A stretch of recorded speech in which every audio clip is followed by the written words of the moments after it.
Ce message vous est présenté par l'Assemblée chrétienne Le Tabernacle. www.letabernacle.net. Ah, ce chemin étroit de la sanctification que nous n'avons pas fini d'explorer ensemble. Il y a deux versets qui nous ont, enfin, en tout cas pour ma part, qui m'ont interpellé dans ce message, c'est ce passage d'Ésaïe 30 et verset 21, qui nous est dit que vous alliez à droite ou que vous alliez à gauche, tes oreilles entendront une parole derrière toi, disant, c'est ici le chemin, marchez-y. Nous nous sommes demandé quel était ce chemin.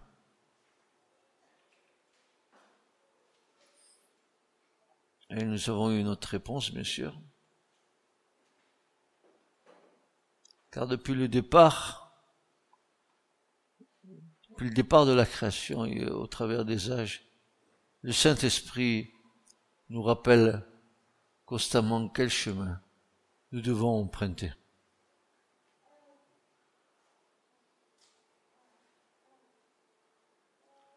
Vendredi soir, je disais à mes frères et sœurs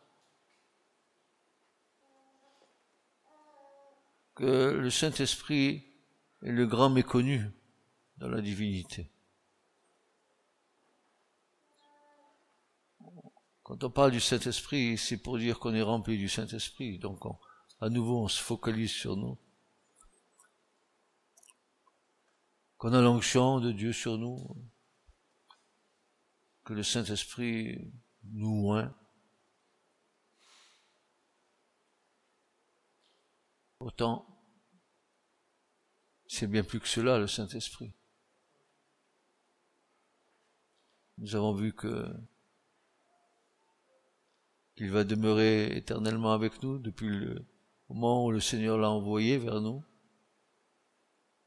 qu'il va nous aider à aller jusqu'au bout de ce périple terrestre, et qui nous accompagnera dans l'éternité en haut. Que nous devrions faire attention à ce que le Saint-Esprit dit,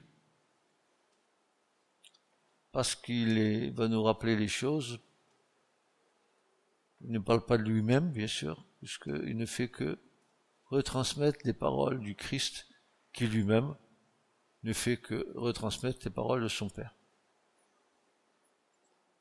Ce qui vient dans la divinité, c'est qu'ils sont d'accord. Les hommes, eux, ils sont pas d'accord entre eux, mais Jésus dit, moi je dis que ce que mon Père a dit. Et le Saint-Esprit dit, moi je dis uniquement ce que Jésus a dit. Comme ça, ils sont d'accord, les trois. Donc, c'est ici le chemin, marchez-y. Et puis, en fin de culte, dimanche dernier, il y a un nouveau verset qui nous a été donné et accordé par le Seigneur. C'est Ésaïe 35, 8, qui va nous dire quel est le chemin.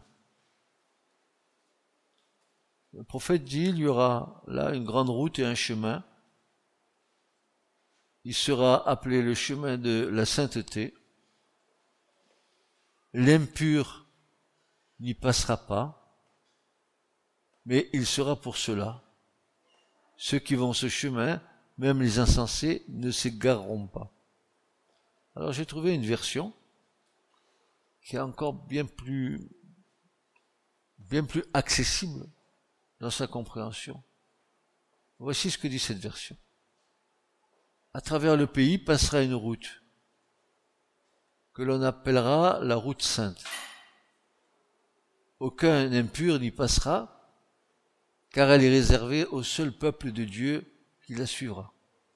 Réservée au seul peuple de Dieu qui la suivra. Et les insensés ne viendront pas s'y égarer, c'est-à-dire aucune place pour eux dans ce chemin-là. Donc c'est clair.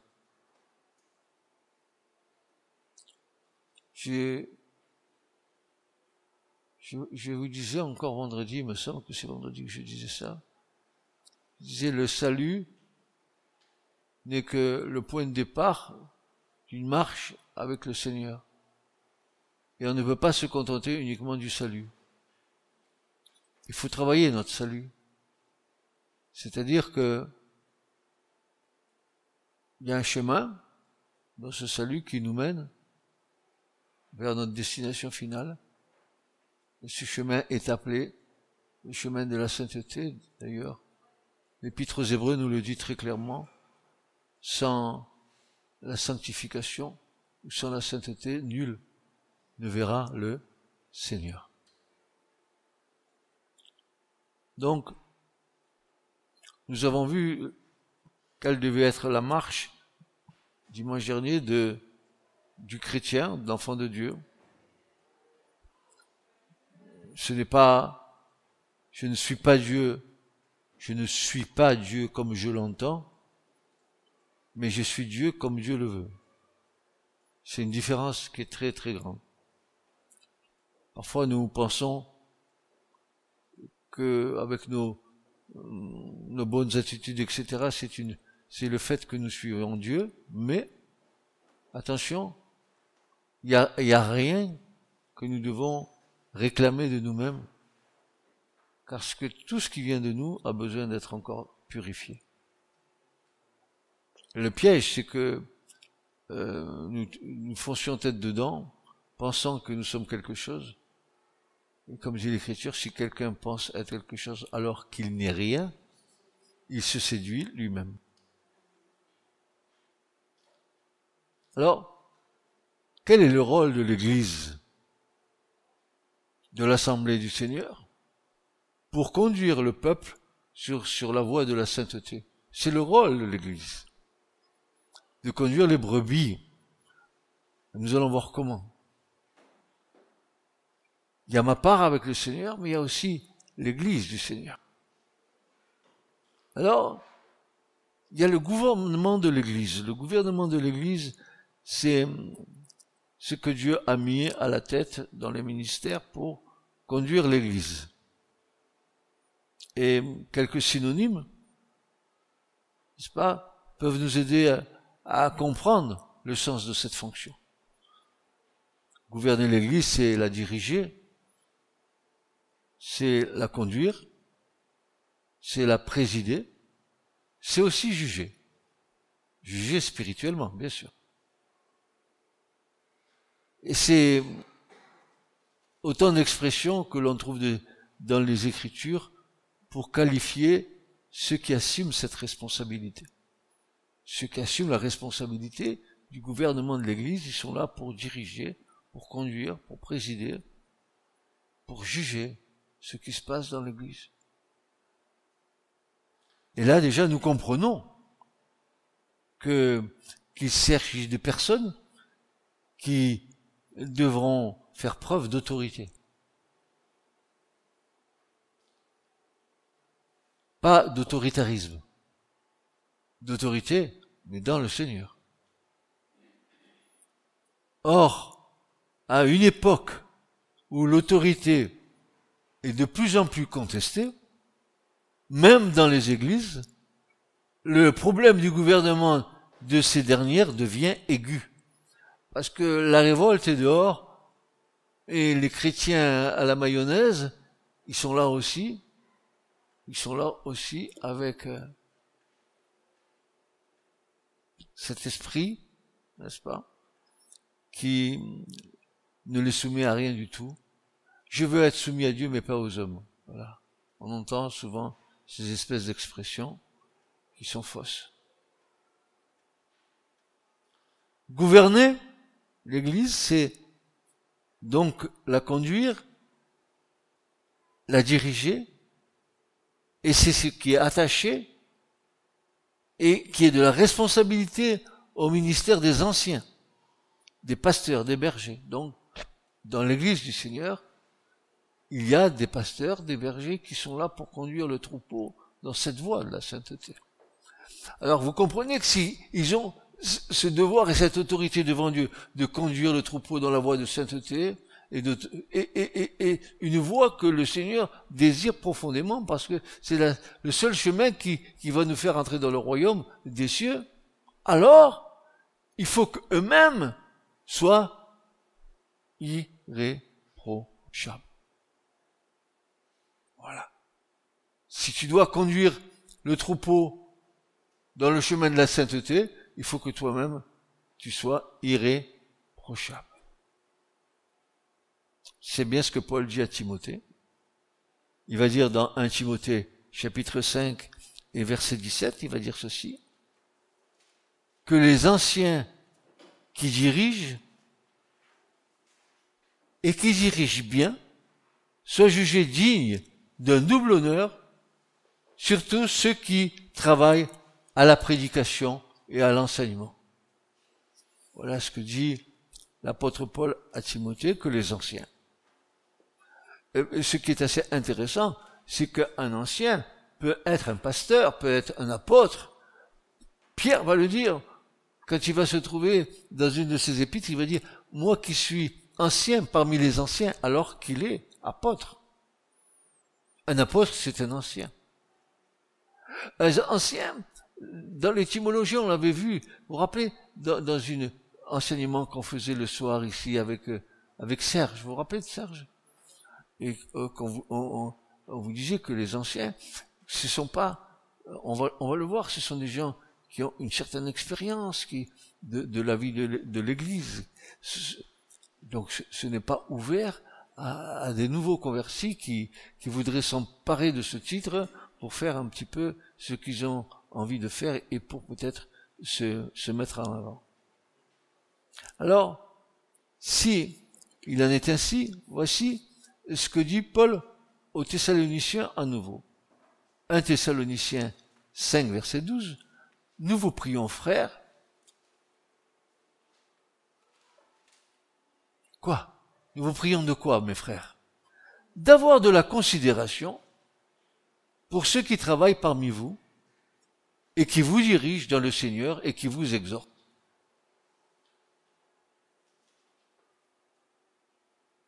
De l'avoir de la considération pour ceux qui sont à la tête, qui vous dirigent et qui vous exhortent, et qui sont dans leur comportement et dans leur témoignage irréprochable.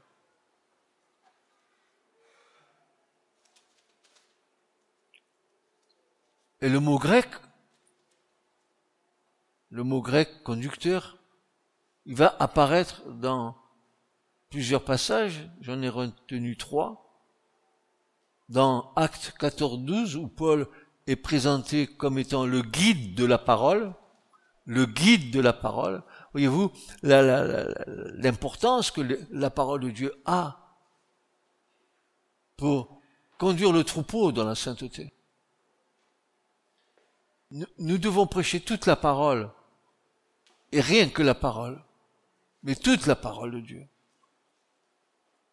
Et dans Actes 15, vers 2, où il nous est dit que Jude et Silas sont nommés des hommes guides parmi les frères. Des guides. Mon frère, je te conseille, non, pas par là, ne va pas par là, ça va pas être bon pour toi. C'est mon conseil. Maintenant, tu écoutes ou tu n'écoutes pas, ça c'est ton problème. Mais nous sommes des guides pour dire, attention, ça c'est bon, mais ça c'est pas trop bon, n'allez pas par là.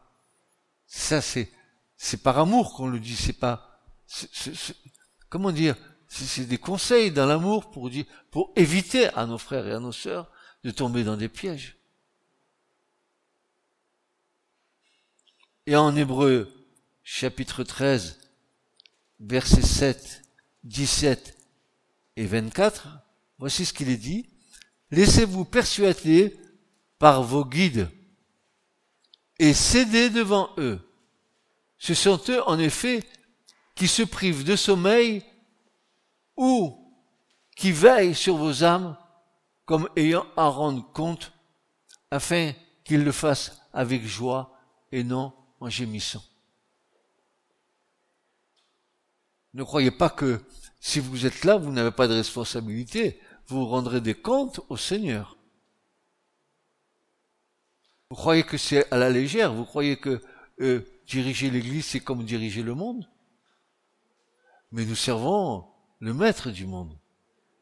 C'est pas pareil. Pas le maître de ce monde. Satan. Nous servons le roi des rois et le Seigneur des seigneurs.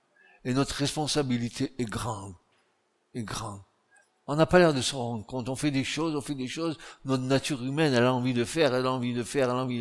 Seulement, nous faisons ce que la chair nous demande de faire, et non pas ce que l'esprit nous dit de faire. Et il y a une nette nuance.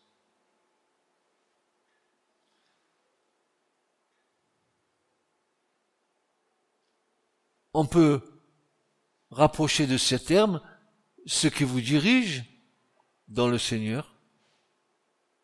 Ce même verbe se retrouve dans Timothée parmi les conditions requises de l'évêque. L'évêque, qu'il dirige bien sa propre maison, c'est-à-dire sa famille. Et nous verrons tout à l'heure, n'est-ce pas, que si, mon frère, ma sœur, tu sais pas diriger ta maison, eh ben c'est pas la peine que tu penses diriger l'Église. Parce que tout le monde te voit. Tout le monde t'observe. Et si tu crois, par ta seule intelligence, pouvoir diriger l'Église, tu te trompes. Tu fais fausse route. La notion de conducteur attribuée à ceux qui gouvernent l'Église, c'est d'être un guide conducteur.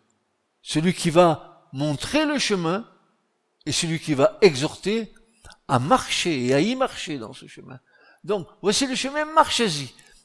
Eh bien, les ministères sont là pour conduire le peuple sur ce chemin-là. À condition que les ministères, ils aient la vision du chemin de la sainteté. Parce qu'on peut faire un peu n'importe quoi, hein. N'est-ce pas? Et au sens, et au-delà du sens de diriger, le verbe grec ici nous donne une notion bien plus ample que celle que nous lui avons donnée par manque de connaissance. En effet, ce verbe va bien plus loin dans son sens de diriger et conduire et présider. Il va introduire la notion d'être protecteur, gardien, de prendre soin et de prêter attention. Donc ce sont des choses qui sont accolées à celui qui préside. C'est pas seulement qu'il dirige, c'est pas qu'il préside, mais c'est qu'il est protecteur, qu'il prend soin, qu'il est gardien du troupeau, qu'il aime les brebis, avant d'aimer son propre service.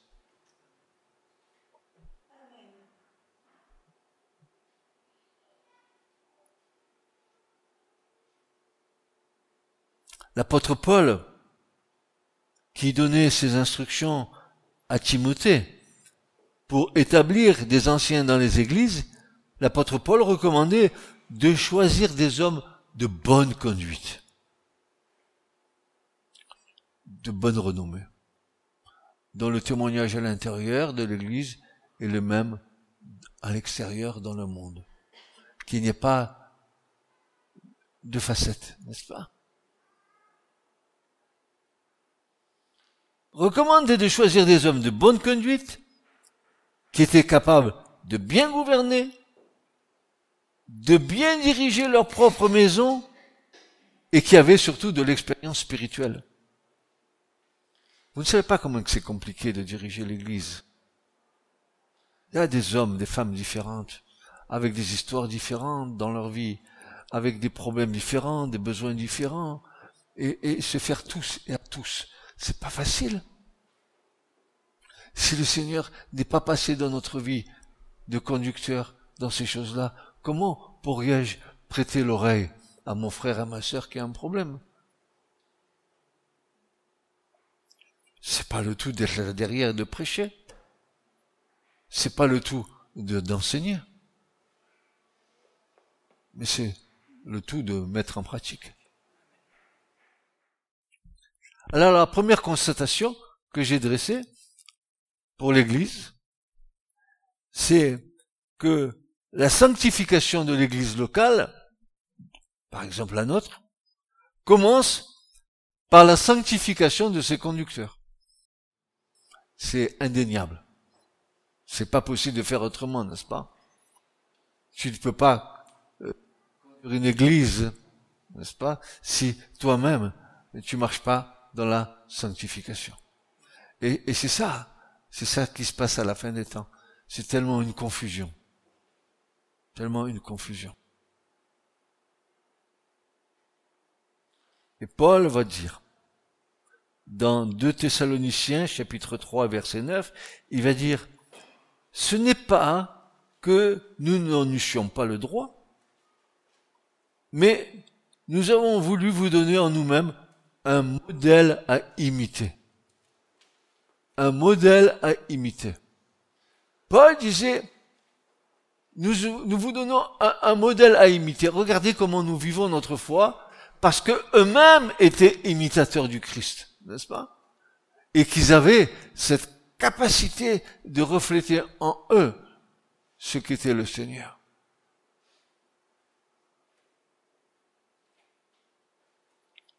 Il continue de dire à Timothée, dans 1 Timothée 4,12, que personne ne méprise ta jeunesse, mais sois un modèle pour les fidèles. Sois un modèle pour les fidèles. Un modèle. Si tu es un modèle pour les fidèles ici, tu seras un modèle dans ta maison, dans ta famille. Nous allons le voir. Vous allez voir que si nous prétendons servir le Seigneur ici, il faut que dans notre maison, tout soit bien ordonné et bien à sa place. Bien à sa place.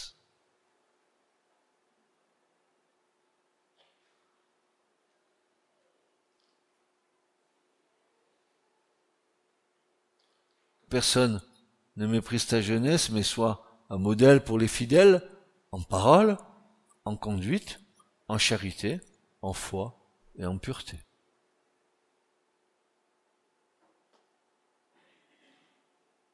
C'est le cadre dans lequel nous devons vivre. C'est le cadre qui est dans le chemin de la sainteté.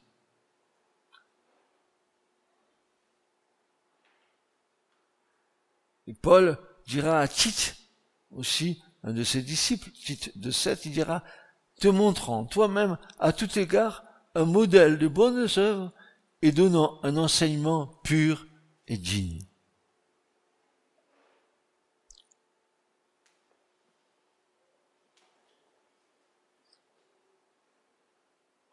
Un enseignement pur et digne.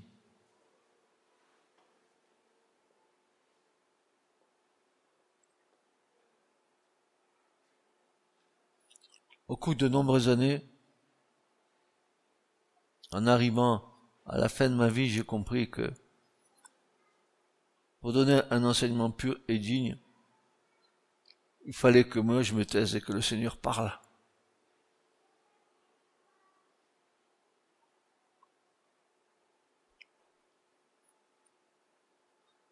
Chaque fois que j'ouvre ma bouche de moi-même, je faillis.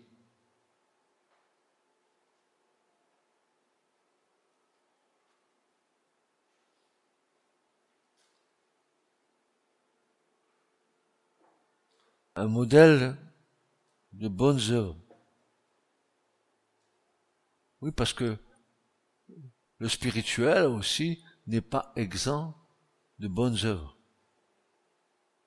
On ne peut pas se contenter d'être très spirituel et d'abandonner à côté le bien que tu peux faire à ton prochain. D'ailleurs, vous connaissez bien l'histoire de Matthieu 25. J'avais faim, vous m'avez donné à manger. J'avais soif, vous m'avez donné à boire.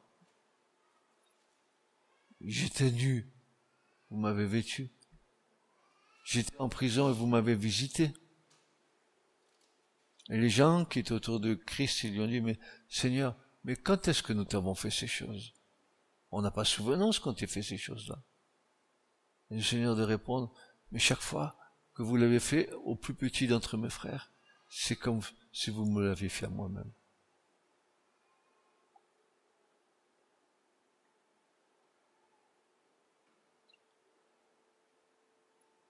donnant un enseignement pur et digne.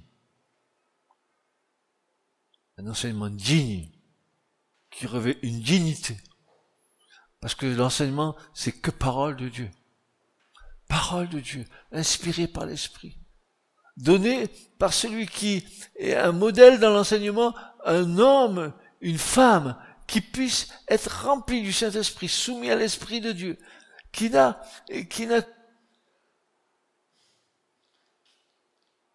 qu'un désir que de dire la parole pour ne pas avoir à se tromper. C'est pour ça que Paul va dire encore à Timothée, à 1 Timothée 5, versets 17 à 21, que les anciens qui dirigent bien, soient jugés dignes d'un double honneur, surtout ceux qui travaillent à la prédication et à l'enseignement, car l'Écriture dit, tu n'en muselleras point le bœuf quand il foule le grain, et l'ouvrier mérite son salaire.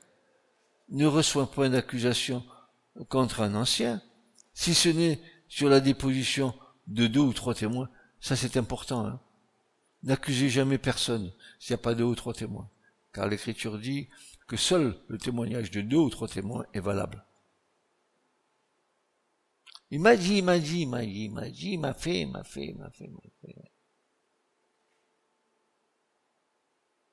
Ne reçoit pas d'accusation contre un ancien, si ce n'est sur la déposition de 2 ou 3 témoins. Ceux qui pêchent, reprends-les devant tous. Qui a le courage dans l'Église aujourd'hui, dans cette génération, de reprendre au sein de l'Église ceux qui pêchent publiquement?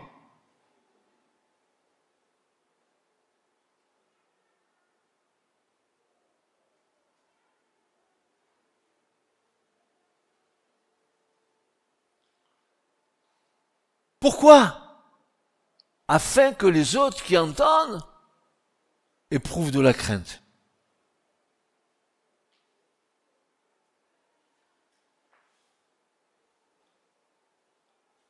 Je te conjure devant Dieu, devant Jésus-Christ et devant les anges élus, d'observer ces choses sans prévention et de ne rien faire par faveur.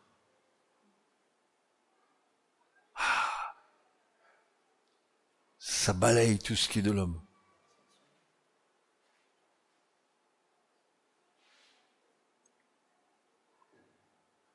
Voici le critère qui doit présider à la nomination d'un conducteur dans l'église locale. Et c'est important que ce conducteur qui va être nominé dans l'église locale, il ait le témoignage de sa vie, de sa marche dans la sainteté, pour qu'il soit digne de conduire l'église locale dans le même chemin.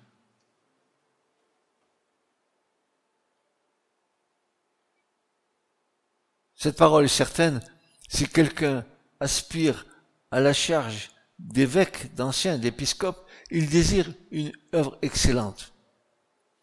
Alors, les conseils de Paul, il y a des « il faut » et il y a des « il ne faut pas ». Et nous allons voir les « il faut » et « il ne faut pas ». Parce que c'est une question de sanctification de l'Église, de la vie de l'Église, de la marche de l'Église.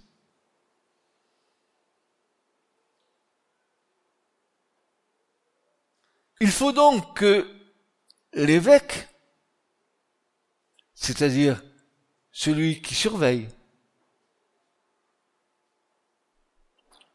nous surveillons la bonne santé spirituelle de l'Église. Et quand nous voyons qu'il peut avoir un problème, pour garder la bonne santé spirituelle de l'Église, il faut résoudre le problème. Ne laissez jamais un problème s'installer et produire la gangrène dans l'église locale. Parce qu'après ça va.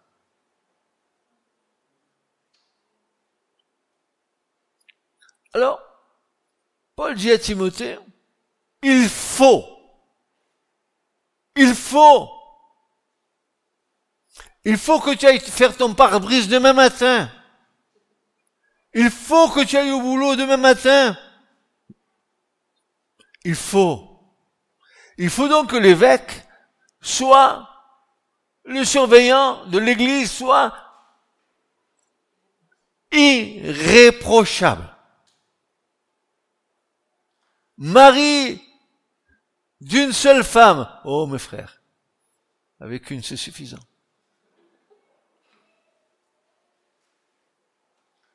Il faut qu'il soit cet homme sobre. Et quand je parle de sobriété, frères et sœurs, attention, je vais affiner, je parle de sobriété sur tous les plans.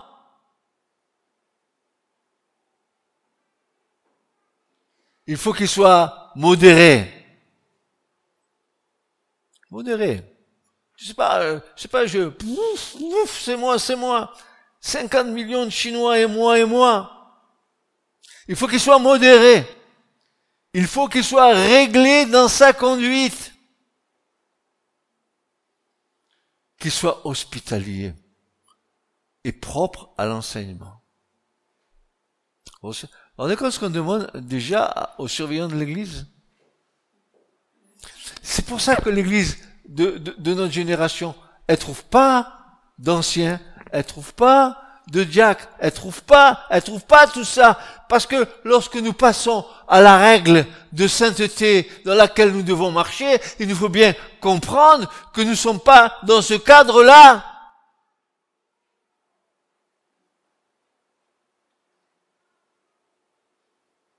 Il faut. Il continue. Il faut. Quoi il faut? Qu'il ne soit ni adonné au vin. C'est-à-dire, un petit coup, ça peut pas faire de mal, et deux petits coups non plus.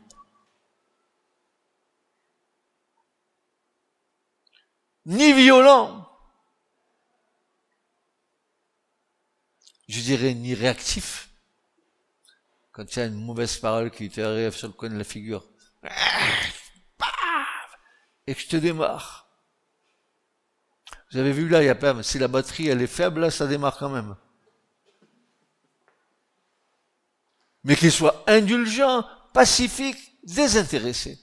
Indulgent, pacifique, désintéressé. Je vous invite à réécouter cette prédication et de écouter tout ce qui a été dit là, et puis de vous soumettre à la lumière de la parole. Il faut! Encore? Non. Mais tu arrêtes pas, Paul. Tu arrêtes pas de nous dire, tu te rends compte ce chemin, comment il se rétrécit pour nous? Il faut qu'il dirige bien sa propre maison. Pas la panique dans la maison, la pagaille dans la maison, le truc dans la maison, l'autorité dans la maison, le père où il est, la mère où elle est. Il faut qu'il dirige bien sa propre maison et qu'il tienne ses enfants dans la soumission et dans une parfaite honnêteté.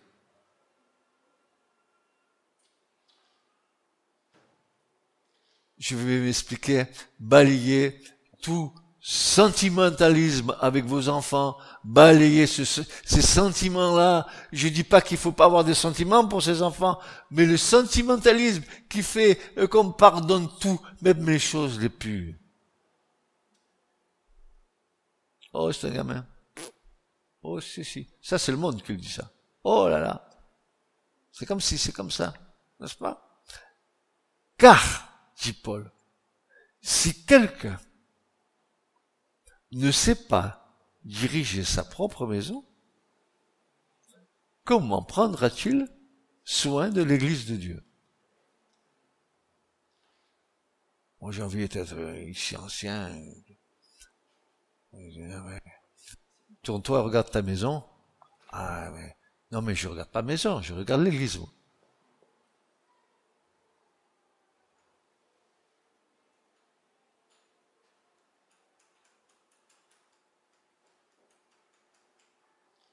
Car s'il ne sait pas diriger sa propre maison, comment prendra-t-il soin de l'église de Dieu?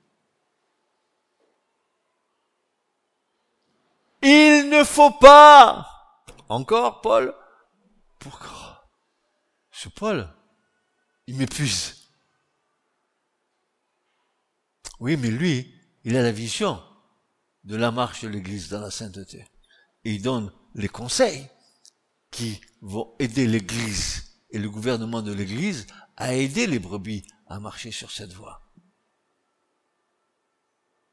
Il ne faut pas qu'il soit un nouveau converti, de peur qu'enflé d'orgueil, il ne tombe sous le jugement du diable. Ah ben voilà, moi je sais un petit peu l'écriture, etc., etc., et j'ai bien envie d'être quelqu'un dans l'église.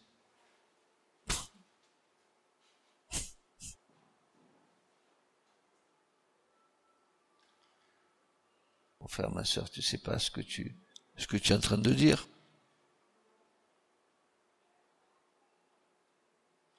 Trop souvent, des personnes sont choisies et établies sur les églises sans tenir compte de ces impératifs-là, c'est-à-dire il faut. Après cela, on s'étonne qu'il y ait des problèmes dans l'église. Frères et sœurs, je vais vous faire une confidence. Combien d'années d'assemblée. J'ai cherché au cours des années, toujours dans l'église locale, j'ai incité, je me suis donné aux frères pour les aider à prendre une place.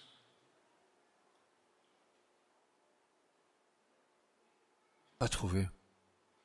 J'ai pas trouvé. Honnêtement, j'ai pas trouvé. Est-ce que les critères sont trop hauts? C'est pas moi qui les ai fixés.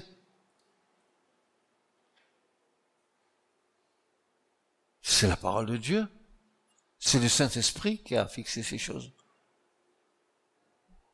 Parce que si l'Église doit être le reflet de ce qu'il y a en haut dans les cieux, alors en haut là-bas, c'est pas la pagaille. Nous sommes pagaillous soma. Mais pas en haut. Au moins, tout est réglé là-bas. Il n'y a rien qui déborde. Rien.